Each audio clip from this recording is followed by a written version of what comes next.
आज की वीडियो में हम लोग क्लास 10 पर्सनालिटी 3.4 का प्रश्न नंबर 1 का पार्ट 4 सॉल्व करेंगे।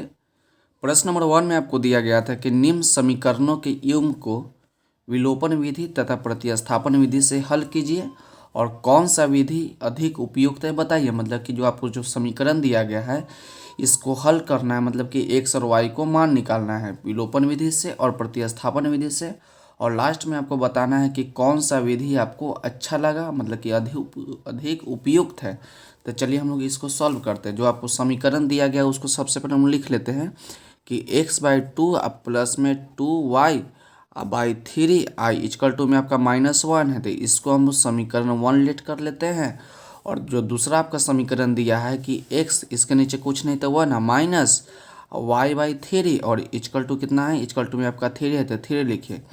इसको लेट कर लेते हैं हम लोग समीकरण 2 और समीकरण 1 और समीकरण 2 लिख लिए। तो सबसे पहले हम लोग हल करेंगे विलोपन विधि से और उसके बाद हम लोग हल करेंगे प्रतिस्थापन विधि से। सबसे पहले हम लिखते हैं विलोपन विधि, विलोपन विधि। तो विलोपन विधि लिख लिए। तो उसके बाद क्या करते हैं कि समीकरण को लिख लीजिए कि x/2 और प्लस में 2y/3 और इक्वल टू में -1, और उसके बाद क्या करते हैं कि आपका x/1 और माइनस में y/3 और इक्वल टू में कितना है 3 है, तो इसको समीकरण 2। उसके बाद हम लोग क्या करते हैं कि समीकरण 1 और समीकरण 2 को देखते हैं।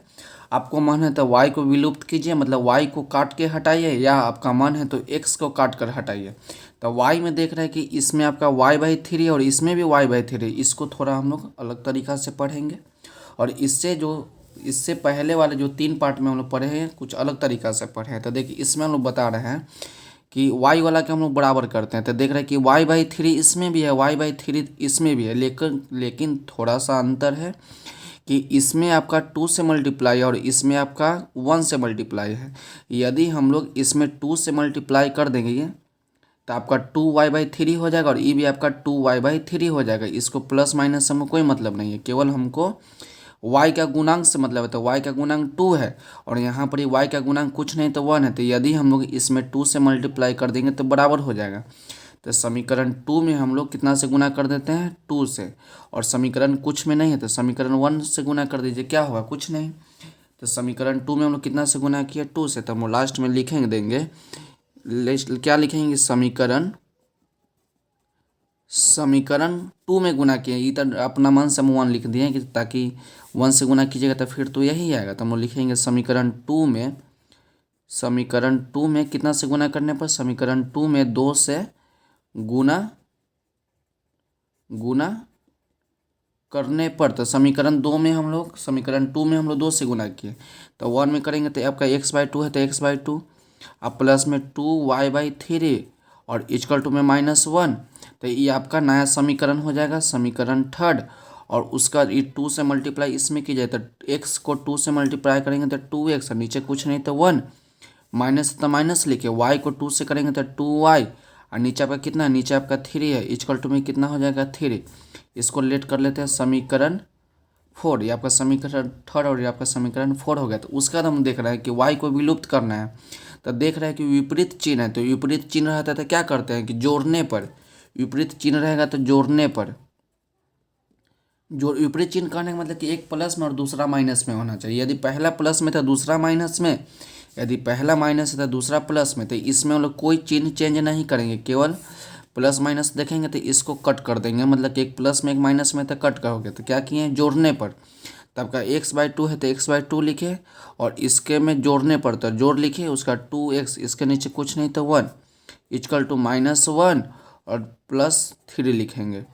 उसके बाद क्या हो जाएगा, आप एलसीएम लीजिएगा तो 2, तो 2 में 2 कट जाएगा तो आपका x प्लस में 1 के नीचे 2, तो 2 से ऊपर मल्टीप्लाई कीजिएगा तो आपका हो जाएगा 4x इक्वल टू में कितना हो जाएगा -1 प्लस में 3, तो आपका प्लस में आपका हो जाएगा 2, कितना हो जाएगा प्लस में आपका 2 हो जाएगा।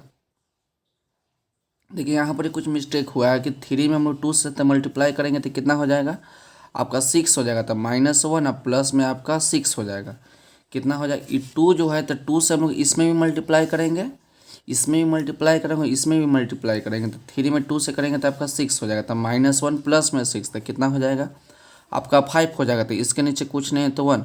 तो उसके बाद हम लोग क्या करते हैं, क्रॉस गुना करते हैं, तो x प्लस 4x तो आपका 5x हो जाएगा। इजकल टू में 5 में हम लोग 2 से मल्टीप्लाई करेंगे तो 10, तो x इजकल टू कितना हो जाएगा 10, और 5 जो है आपका इनटू में है तो नीचे आएगा तो डिवाइड के रूप में, तो x इजकल टू कितना हो जाएगा 5 से 10 आपका 2 बार में कट जाएगा, तो x का मान आपका 2 आ गया।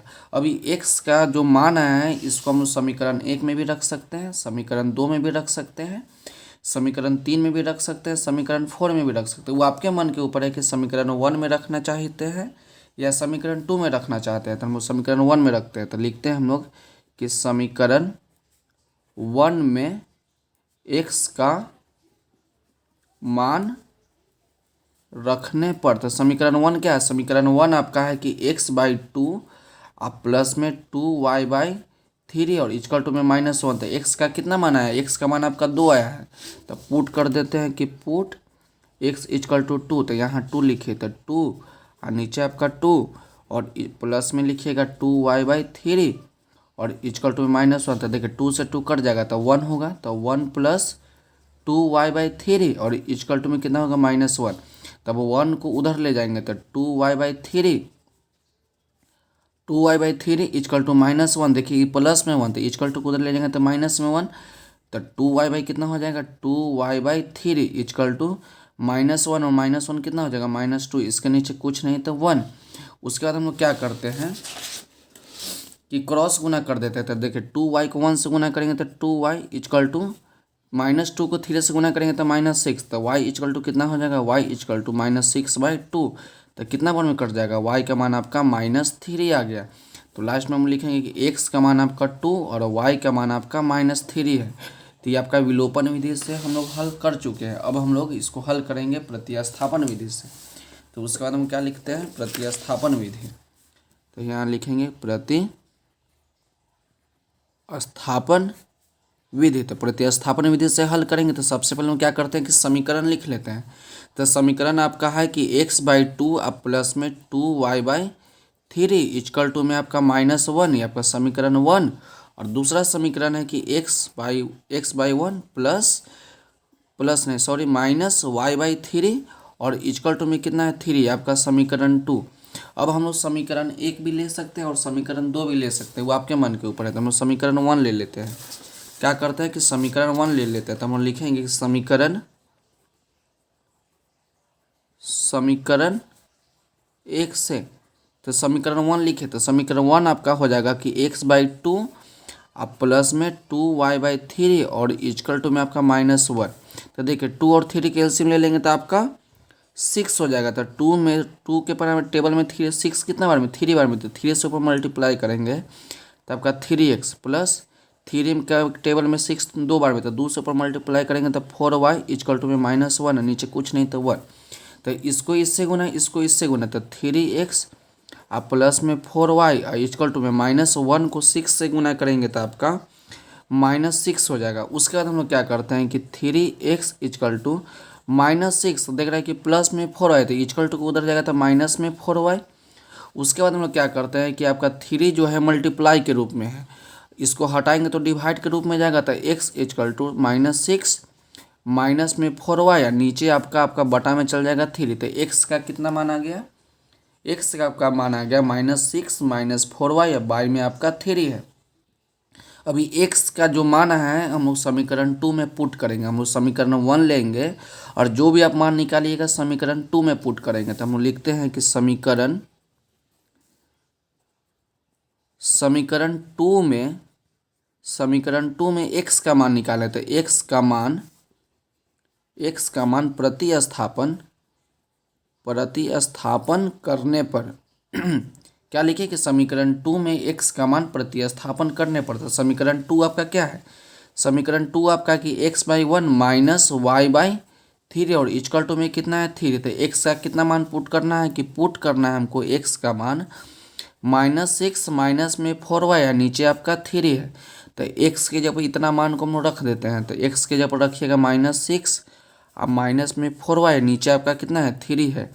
उसके बाद माइनस तो माइनस लिखिए y/3 और इक्वल टू में कितना है 3 है।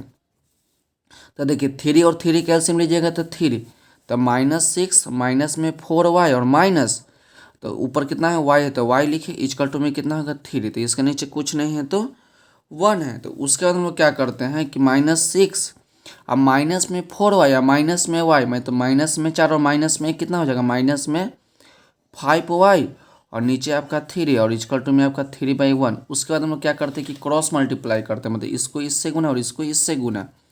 तो देखिए -6 और माइनस में आपका 5y इक्वल टू में 3 से मल्टीप्लाई करेंगे तो आपका 9।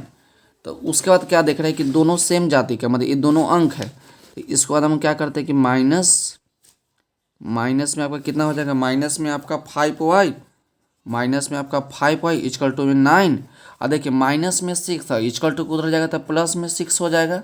तो माइनस में 5 इक्वल टू कितना लिखिएगा माइनस में 5 इक्वल टू 9 और 6 को जब ऐड कीजिएगा तो आपका 15 हो जाएगा।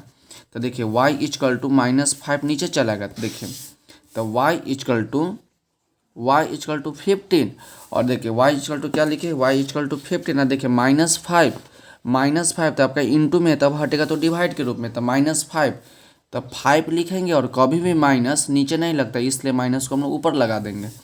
तो y इक्वल टू कितना होगा 5 से 15 आपको 3 बार में कट जाएगा तो माइनस 3 बार में तो आपका 3।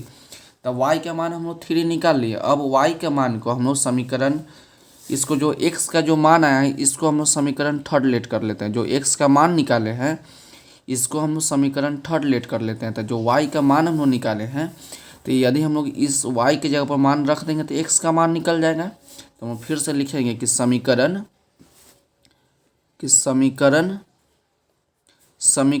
थर्ड में y का मान प्रतिस्थापन करने पर तो समीकरण थर्ड आपका क्या है तो समीकरण थर्ड आपका है जो कि x इक्वल टू -6 और माइनस में आपका 4y या नीचे आपका 3 है। तब पुट हम लोग कितना करेंगे पुट हम लोग करेंगे y के जगह पर -3। तो देखिए x इक्वल टू -6 और -4 और y की जगह पर कितना -3 और नीचे आपका कुछ नहीं तो 3 है। तो x इक्वल टू -6। अब देखिए माइनस माइनस क्या हो जाएगा माइनस माइनस आपका प्लस हो जाएगा और 4 में 3 से मल्टीप्लाई करेंगे तो आपका 12 हो जाएगा नीचे कुछ नहीं तो 3। तो x इक्वल टू -6 प्लस में 12 तो आपका प्लस में आपका 6 हो जाएगा नीचे आपका 3 है। तो x इक्वल टू 3 से 6 कितना मान 2 कट जाएगा तो आपका x का मान आपका 2 आ गया और y का मान आपका -3 आ गया। तो हम लोग क्या देख रहे हैं हम लोग देख रहे हैं कि जब विलोपन विधि से हल किए थे तो x का मान भी 2 आया था और y का मान भी 3 आया और जब प्रतिस्थापन विधि से हल किए फिर भी आपका x का मान 2 और y का मान आपका -3 आया। तो इससे यही निष्कर्ष निकलता है कि जो भी आपका समीकरण दिया रहेगा तो उसको किसी भी विधि से हल कीजिएगा तो जो x और y का मान होगा वो सेम आएगा। तो हम लोग इसको विलोपन विधि और प्रतिस्थापन विधि से हल कर दिए और लास्ट में आपको लिखना था कि कौन सा विधि आपको अधिक उपयुक्त लगा। तो इसको तो आपको लिख के दिखाना होगा। तो आपको विलोपन विधि अच्छा लगा या प्रतिस्थापन विधि अच्छा लगा इसको लास्ट में लिख दीजिए। तो हम लिख देते हैं कि प्रतिस्थापन आपको मन है तो विलोपन लिखिए, आपको विलोपन अच्छा लगेगा तो विलोपन लिखिएगा, प्रतिस्थापन अच्छा लगे तो प्रतिस्थापन लिखिएगा। तो हम लिखेंगे कि प्रतिस्थापन विधि अधिक उपयुक्त है। तो यहीं पर ये आपका प्रश्नावली 3.4 का प्रश्न नंबर 1 का पार्ट 4 जो है समाप्त होता है। तो आज के वीडियो के लिए बस इतना ही, मिलते हैं अगले वीडियो में। अगर वीडियो अच्छी लगी हो तो चैनल को लाइक सब्सक्राइब एंड शेयर जरूर करें। पढ़ते रहिए और बढ़ते रहिए।